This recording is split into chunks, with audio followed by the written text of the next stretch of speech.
Conservative Party has won their parliamentary elections. Zu nehmen. Ich bin fest entschlossen, mit den Sozialdemokraten konstruktive, gute, zügige Gespräche zu führen. In Germany, voters went to the polls in a national election that saw a surge in support for the far right. In Germany's recent elections, conservative parties made significant gains, with the Christian Democratic Union, CDU, and the Alternative for Germany, AfD, collectively securing nearly 50% of the vote. And the more conservative, more to the right, more MAGA-esque party has gotten only 20% of the vote, which is very good for them. It's just they didn't win enough to actually win. Alice Weidel officially kicked off the party's election campaign, which included a live video address from U.S. tech billionaire Elon Musk, the CDU, who once again, a center-right party advocating for pro-business policies, European unity, and moderate conservatism, emerged as the dominant force and is expected to lead the next government. There were elections recently in Germany, and as many people and pollsters had predicted, the conservative parties, and there are two of them, won nearly almost 50% of the vote. The Christian Democratic Union under Mr. Merz will be probably the new Chancellor. Das Maß ist endgültig voll. Wir stehen vor dem Scherbenhaufen einer in Deutschland seit 10 Jahren fehlgeleiteten Asyl- und Einwanderungspolitik. And then there is the Alternative for Deutschland, the AfD. This is the more controversial conservative. Ich kann Ihnen sagen, Burkas, Kopftuchmädchen und alimentierte Messermänner und sonstige Taugenichtse werden unseren Wohlstand, das Wirtschaftswachstum und vor allem den Sozialstaat nicht. In its current iteration, the AfD believes that immigration and asylum should be either completely halted or restricted beyond recognition. We in the United States wouldn't see them so controversial, but for European socialists, they are considered ultra-right. They believe in things like the ability to buy guns or to close borders. And in the United States, that would be normative. Not in Europe. They're not going to form some coalition with the more MAGA-esque branch of the conservatives.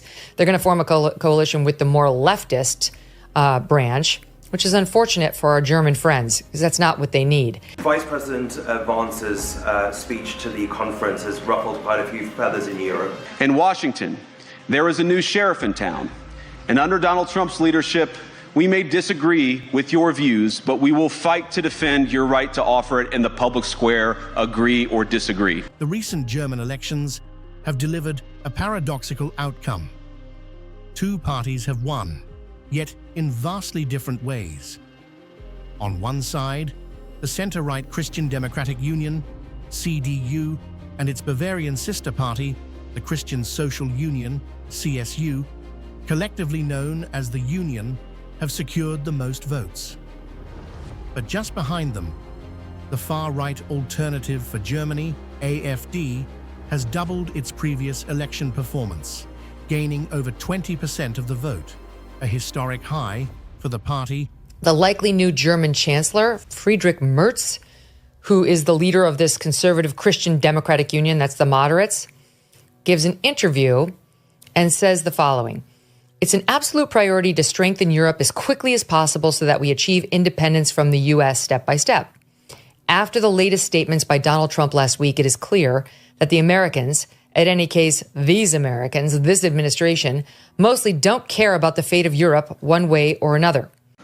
Ich bin ziemlich besorgt über das, was wir aus Washington da hören, insbesondere in den letzten Tagen.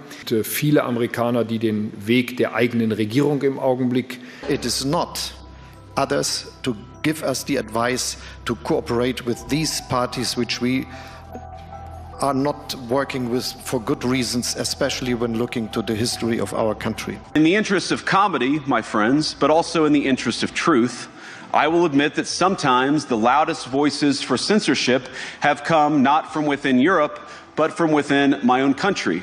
Intervention from Washington, a reference to Vance and Musk expressing support for AfG, the Alternative for Germany party, that's the more MAGA-esque group, was no less drastic, dramatic, and ultimately no less outrageous than the intervention that we've seen from Moscow.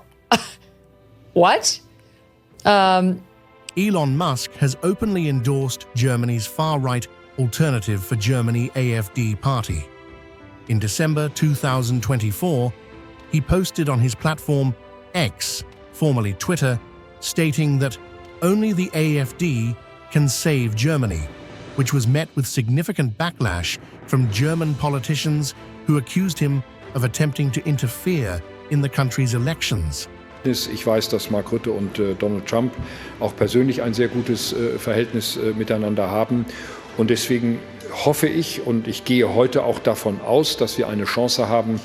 Constructive criticism, it says we want you to live up to your Western obligations to ensure free speech. And it's going to make it much worse because if you took the AfD's vote and Mertz's vote, it's about 51% of the people, and they should have a conservative government. Yes. But he's going to reach out to the Green Party and the Social Democrats, and there's not going to be a conservative voice in Germany, and that's going to make people even angrier after they feel they voted for a conservative majority.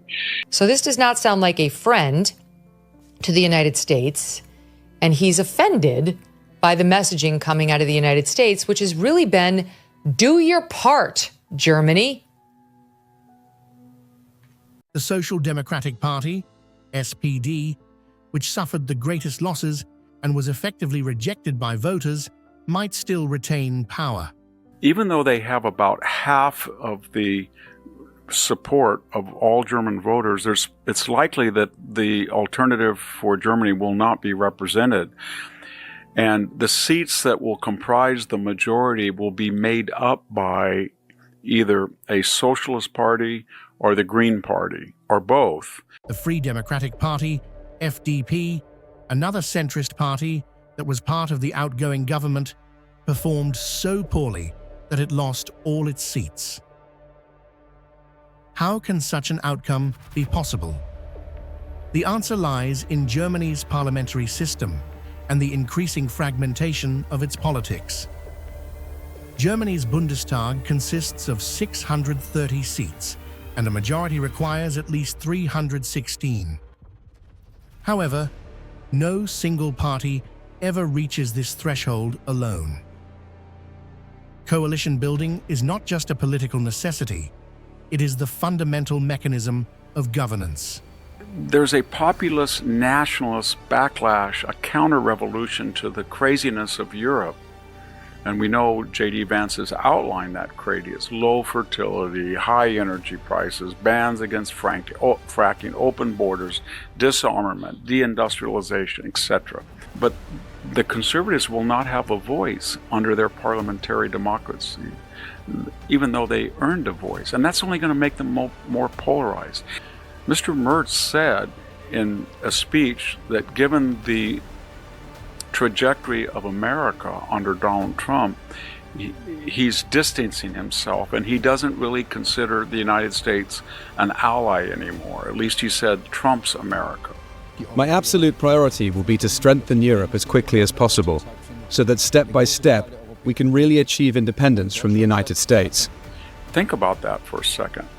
Donald Trump ist klar, dass den Amerikanern But at the very least, after Donald Trump's statements last week, it is clear that the Americans, at least this part of the Americans in this administration, are largely indifferent to the fate of Europe.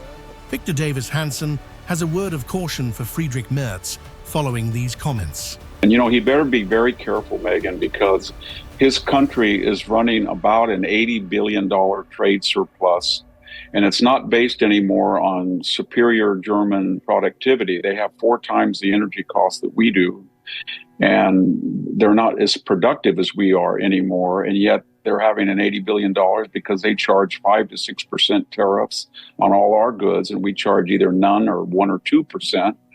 We've got 3 big bases there. We have about 75,000 American soldiers that protect Germany because of the 32 NATO countries. We asked them 11 years ago, can you just pay a measly 2% of your GDP on military expenditures? 9 of them or 10 of them haven't done that, and Germany hasn't. It's still down 1.5, and everybody looks and says, well, Germany's not doing it, so we don't have to. The SPD, despite its poor electoral showing, could still find a role in government through a grand coalition with the CDU-CSU, an arrangement that has governed Germany in the past, including for 12 of Angela Merkel's 16 years as Chancellor. CDU leader Friedrich MZ, poised to become the next Chancellor, may opt for such a partnership as both parties share common ground on foreign policy, including strong support for Ukraine and the European Union. However, the ideological gaps between them, especially on fiscal policy and social programs, mean coalition negotiations will be arduous, likely stretching until Easter. Mal genannt habe, also in etwa bis Ostern in der Lage sind, in Deutschland eine Regierung zu bilden. Now, I don't want to go through ancient history, but we fought 2 wars with Germany and we defeated them both. But we also came to their rescue. I think we rescued them in World War I from Kaiserism, and that allowed them to have a brief romance with democracy. And then we rescued them from Nazism. They paid a terrible price, but they did lose 2 wars they should have lost, and then we protected them in the Cold War. The situation in Germany could have broader implications for Europe, and Davis Hanson doesn't exaggerate when he says Germany has made critical mistakes and is now paying a high price for them. After the Nord Stream 2 dependency, Merkel thought, well, we're going to shut down all the nuclear plants, all the coal plants, all the natural gas of our own, because we don't want to deal with this icky, dirty fossil fuel, but we'll get it from Russia, let them do it, and give it to us cheap. And Trump said that is stupid because you're going to be dependent on Putin, and he's going to know that. They don't have a source of energy that they can import, especially natural gas, after the Nord Stream 2 pipeline was blown up. We don't know if Donald Trump can solve the Ukraine war quickly or not, or how quickly that pipeline can be fixed, but they're going to have to import oil from a very volatile oil and gas, as they do oil, increasingly from the Middle East or from us, liquid natural gas terminals on our southern coast. So they're dependent on us on defense. They're dependent upon us on energy and on trade. They run, depending how we calibrate a trade surplus, they're running somewhere between $70 and $100 billion surplus, because they will not frack and they will not use nuclear energy, and they are ambiguous about their coal. They are paying 4 times more in electricity. Their birth rate is about 1.45. They have open borders. 16% of their population is not native born. So my point is, they're not in a strong position. They need liquefied natural gas from the United States. So Trump is going to correct that trade surplus with them. And if you told Germany said tomorrow, we want all of your troops out, we don't want your stupid American protection, we don't want to be under your nuclear umbrella, get out, Trump would do it. He'd say, okay, if that's your attitude, fine. And he will make the necessary adjustments. So they are very dependent upon us. And they should also think that for 85 years, we fought that country twice. We didn't want to go over there. My father flew 40 missions in a bomber in World War II. The person I'm named after was killed in World War II. None of us wanted to go over there, our country. We went over there and saved Europe twice. And then we did it a 3rd time. We protected a vulnerable Germany from Russia. Getting back to German elections, despite its historic gains, the AfD remains locked out of governance. The party, led by Alice Weidel, secured its strongest result since World War II, but an unspoken rule in German politics, the so-called firewall, Brandmauer, ensures that all mainstream parties refuse to form coalitions with it.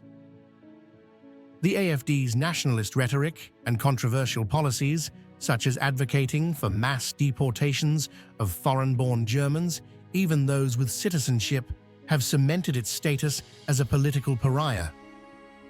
This exclusion has not dampened AfD's momentum.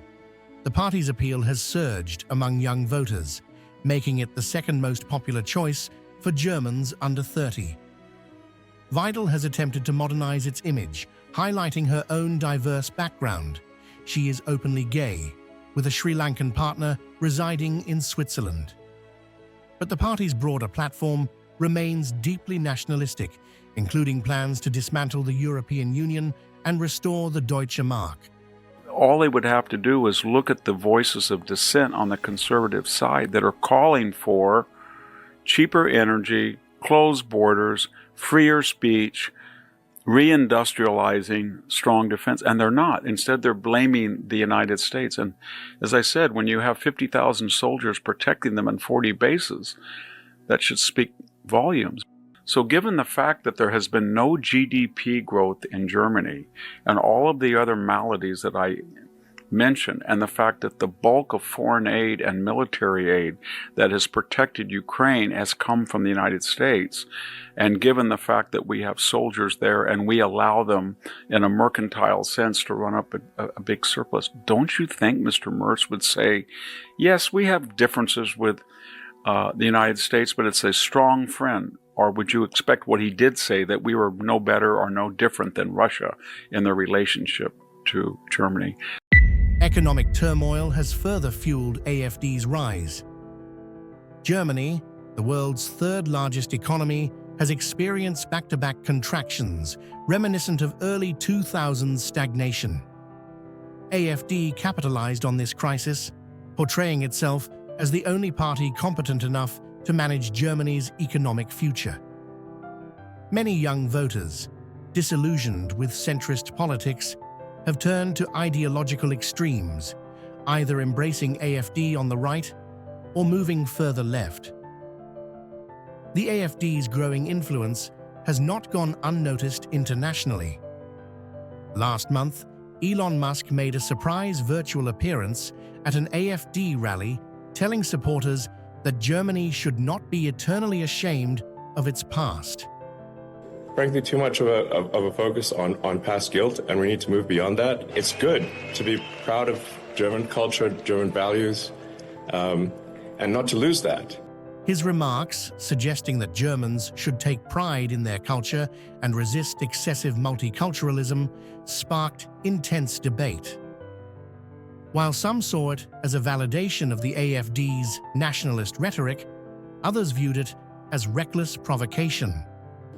In some sort of multiculturalism that dilutes everything. I have a piece of advice for Mr. Merz. I'd be very careful for what you say, because there's no law that says that the United States has to keep protecting you.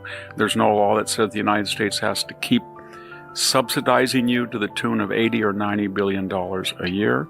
And there's no law that says that we have to be, as we have been for 85 years, committed to having a sizable presence in NATO and paying 16 to 17% of the budget. We want to do that. As J.D. Vance said, we want you to reform. We want you to be the powerhouse of Europe. We want you to be a partner in the Western. But if you don't want to, we're not going to force you. Germany's election results have ushered in an era of deep political uncertainty. As coalition talks unfold, the question remains: can the traditional parties maintain stability, or is the political landscape shifting in a direction that no firewall can contain? I guess we'll have to wait and see.